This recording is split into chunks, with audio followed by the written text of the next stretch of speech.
With more and more leaves hitting the ground, it's starting to look more like fall. But getting rid of all those leaves can be a real challenge. Yes, it can. News 10's Joe Ostrowski takes a look at one green way of getting rid of that colorful problem. If you've got a yard full of trees, chances are you now have a yard full of leaves.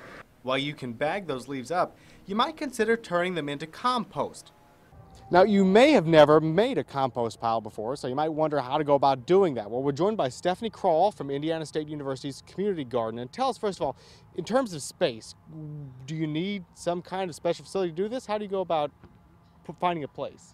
Well, absolutely, you don't need very much space at all. I know I have a compost bin in my backyard that's only 2 by 2 feet square and about 4 feet high. We're starting with bare ground. Is that something that's typical? Yes, you want your compost to be accessible to the soil because worms will help with the breakdown. Experts recommend mixing green material with dry stuff like straw or leaves. You can just stick with your grass clippings and your leaves from trees.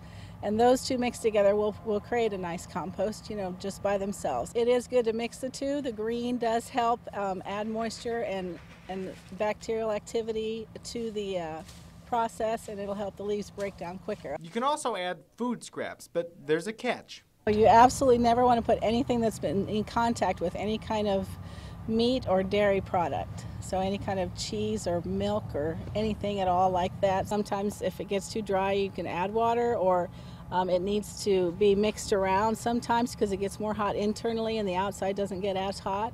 So, and the heat is what you want because the heat is what converts everything to clean soil.